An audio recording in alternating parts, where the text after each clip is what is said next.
দর্শক বড় বড় মতো আমি কামাল হাসান মিরর আছি আপনাদের সাথে। তো আজকে ভারাক্রান্ত মন নিয়ে আমি আজকে এক ছোট ভাইয়ের সাথে শরিক হয়েছি। নাম হচ্ছে রকি। তো তার বাড়ি হচ্ছে জয়ঘাট সদর হিসমি বাজারে, পুরাতন যে ইউনিয়ন পরিষদ আছে সেখানে ভাই না।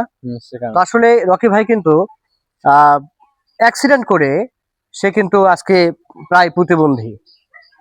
তো সমাজে যারা বিত্তবান মানুষ আছেন অবশ্যই রকি ভাইয়ের জন্য অবশ্যই এগিয়ে আসুন, কারণ মানুষ মানুষের জন্য। আজকে আপনার অনেক ধন সম্পদ আছে, টাকা আছে, আজকে যদি আপনার এই আয়ুটা, এই দমটা ফুরিয়ে যায় তাহলে আপনি কিন্তু শেষ। আপনাদের সেখান থেকে অবশ্যই এরকম অসহায় মানুষদের একটু সাহায্য করার চেষ্টা করবেন, কারণ আজকে রকি ভাইয়ের জায়গায় যদি আপনারা হইতেন তাহলে কেমন লাগতো। তো আসলে আমি কিন্তু যারা যেমন সদরে রয়েছেন, সদরে যারা নেতাকর্মী রয়েছেন বা সেই এলাকার যারা বিত্তবান মানুষ রয়েছেন, এই রকি ভাইয়ের বাড়ি হচ্ছে হিসমি বাজারে, পুরাতন যে ইউনিয়ন পরিষদ আছে সেখানে। তো আপনারা অবশ্যই রকি ভাইকে একটু সাহায্য করার চেষ্টা করবেন। রকি ভাই, আপনি সরকারিভাবে কোনো ভাতা ভুতা কিছু পান? হ্যাঁ পাই, 3 মাস অন্তর 700 টাকা করে পাই। 2700 টাকা। হ্যাঁ তো প্রিয় ভিউয়ার্স, একটা কথা জানাই রাখি যে 3 মাস পরে 2700 টাকা পায় এই রকি ভাই। সরকারিভাবে সে একটা প্রতিবন্ধী ভাতা পায়।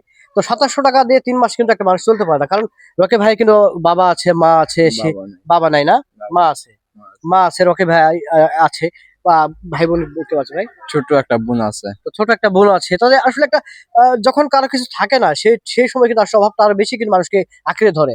তো 2700 টাকা দিয়ে কখনো কিন্তু একটা সংসার চলতে পারে না। তো আসলে যারা সমাজে বিত্তবান মানুষ আছেন, রকি ভাইকে একটু সাহায্য করার চেষ্টা করবেন। তো আমি মিলন কিন্তু যতটুকু পারি, ভাই আসলে কিনা যতটুকু পারি, আমার সামর্থ্য যতটুকু সামর্থ্য, আমি কি ভাইকে একটু দেওয়ার চেষ্টা করি। তো আপনারা যারা এই মুহূর্তে দেশ এবং দেশের বাইরে থেকে, শহর কিংবা গ্রাম থেকে, কাছে কিংবা দূরে থেকে, যে যেখান থেকে ভিডিওটা দেখছেন, অবশ্যই আপনারা যারা জবার সদরের বাসিন্দা রয়েছেন, তো রকি ভাইয়ের বাড়ি হিসমি বাজারে, তো আপনারা কিন্তু ওনার সাথে যোগাযোগ করে তাকে যতটুকু পারি একটু সাহায্য করার চেষ্টা করবেন। রকি ভাই, আপনি যে অ্যাক্সিডেন্টটা করেছিলেন, এটা আপনি কিভাবে অ্যাক্সিডেন্টটা হয়েছিল যদি একটু বলতেন? আমি ঘুমন্ত অবস্থায় ট্রাক আসছিলাম, ট্রাকটা গাছে লাগার পর আমি ঘুমের ভিতরে ব্রেন স্ট্রোকে আঘাত, মাথায় আঘাত পাই। আমার এই সমস্যা মূলত মূলত আমি 3 মাস কমাইছিলাম।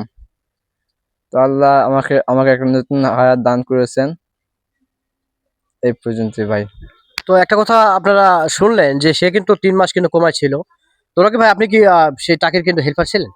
না, কন্টিনিউ ছিলাম, এমনি শখ করে এলাকায় এক ড্রাইভারের সঙ্গে ঘুরতে গেছিলাম। আমার একটা নিজস্ব প্রেশার ছিল, আমি কর্ম করে খাইতাম। আমার বাবা তেমন কোনো অবস্থা ছিল, বাবা আমার ছিল না। তো এমনি ঘুরতে যায়, বাসায় ফেরার পথে এই আপনাদের চিন্তা বাজায় অ্যাক্সিডেন্ট আমার।